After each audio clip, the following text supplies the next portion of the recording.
Guys, what's up? Welcome back to my channel, and welcome if you are new. I'm your girl Jaleesa Chavez, and in today's video we're going to play in some color. I never really dive into colors like that on my channel because I'm still learning a lot about eyeshadow, so I thought it would be fun to kind of just chat with you guys and show you how I created this blue and green eye.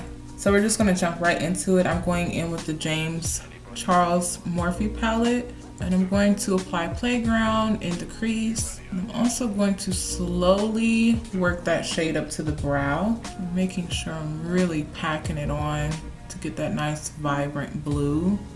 I wanted to do something green and blue I never have before, and I was like, let me just try like a green and blue cut crease. After I pack that on, I'm going in with the P. Louise base in the number 2. And I'm going to not really cut the crease, but apply a little bit of concealer in the center of the lid. After we apply the concealer, we're going back into the James Morphe palette, and I'm going to apply that dark green in the middle of the cut crease. Then on the bottom of the cut crease, I'm going to apply the lime green. And now I'm going in with the Level Up Cosmetics palette by Erica G, and I'm going to apply this shimmery teal shade. It's like a turquoise or a teal. And I'm going to pop that right on top of that space that we left above the cut crease.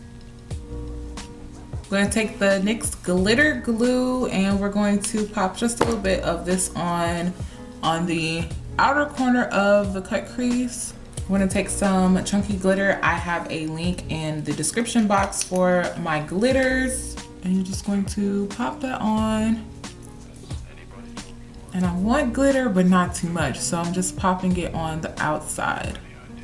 All right, now we're going to brighten up that tear duct with the shade Ring Light out of the James Charles palette. I'm going to pop some shady lashes off camera. If you guys have not shopped my lash line, shadylashes.com. The link is in the description box, so make sure you check that out for the most fabulous lashes there is. Like, I absolutely love my lashes. Duh, why wouldn't I? We're gonna prime the skin with the Ulta Beauty Poreless Face Primer. And I really like applying this primer all in my T-zone where I'm the most oiliest because it keeps me matte all day long. I'm going to color correct with the Superstay Maybelline concealer. My acne scars are starting to clear up. If you suffer from acne scarring and hyperpigmentation, check out my skincare routine video, you guys. I dropped some knowledge on new products I've been using, and I'm doing a 30-day trial on them, and they are working. They're really starting to work. I'm starting to see my dark spots fade a lot more, so I'm pretty excited about that. I'm telling you, I'm trying to have flawless baby skin by the end of this year. I want to like completely be blemish free in my skin. Like, I don't want any hyperpigmentation, any dark marks, no more. One thing I love to do when color correcting is I apply the concealer and then I just give it like a light blend to even it out. And then I let it sit there and dry. When it dries, it does not move once you start going on top of it with other products. We're gonna go into Juvia's Place Concealer in the shade 10. I'm almost out of this concealer. Just like we did with the rest of the face, we're gonna let that concealer sit for about 30 seconds to a minute, depending on the consistency of your concealer. This makes all the difference once you start going in with more layers, and you won't have to apply so much concealer right under the eye. For foundation, we're gonna go with the Morphe Full Coverage Matte Foundation, and I use the shade F410. This foundation is mad full coverage, matte. Like, it is one of my favorite matte foundations. And just take that product on the back of the hand to warm it up. And with your foundation, if you're using a brush or a sponge, you want to buff it in. You don't want to move it like that or swipe it because you might disturb the concealer. Even though the concealer is really in place, if you let it dry down, you still want to just buff on top of it. You don't want to move it if you don't have to. Man, I love this foundation. It's so good. For concealer, we're going to use the ColourPop Hyaluronic Pretty Fresh Concealer, and I'm in the shade Medium 90. So because I color corrected, I don't have to go in with so much of this concealer. And I'm also going to allow this concealer to sit for about 30 seconds. See how flawless the under eye is? Do any of my viewers use Clubhouse? I had a friend who told me about it and told me that I should get on there and just check it out and see what it's like, but I don't know, I've been seeing a lot of mixed reviews about it. Of course, you know, I have to check for myself, but if you use Clubhouse, let me know your experience down below. All right, and after I blend that concealer in, I just go back in with my foundation brush to blend out the edges. So I'm gonna go with the Minted setting powder, and I'm going to set and bake. This powder is everything.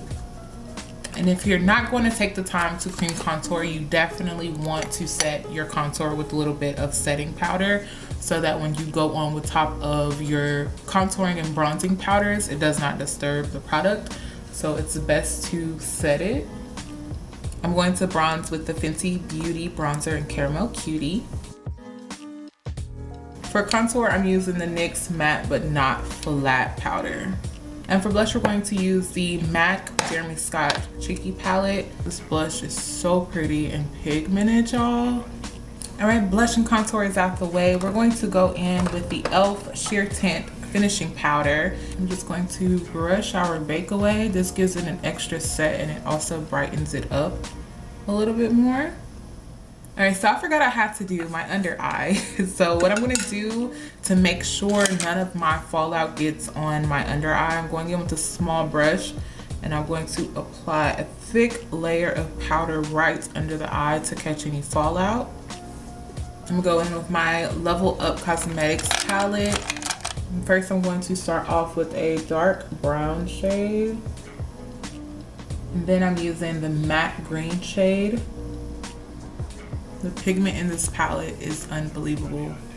And afterwards, you can just go back in and brush that powder away.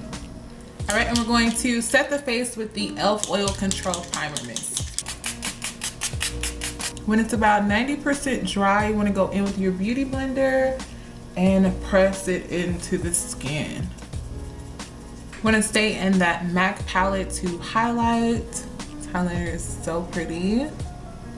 It is finally time to do our lips. I'm going to line the lips with a brown liner. I'm applying the At Play Matte Lip Color by Mary Kay in Taupe That. All right, and now we're going to top our lips with the Morphe lip gloss in the shade Famous. And I believe this Barbie girl is done. Alrighty guys, this is the finished look. Wow, this is giving me like, I don't know, mermaid vibes, I think, or something. I don't know, but I really like it. It's super colorful and bright, and I'm actually getting better at this eyeshadow thing. If you guys enjoyed this tutorial, please don't forget to leave me a thumbs up and also comment below if you are on Clubhouse. I would love to know your experience on there because I'm thinking about checking it out. Also, if you're not subscribed to my channel, please don't forget to hit that big red subscribe button and join the family. I appreciate the support and all the love, you guys. And I hope to see you in my next video. Peace.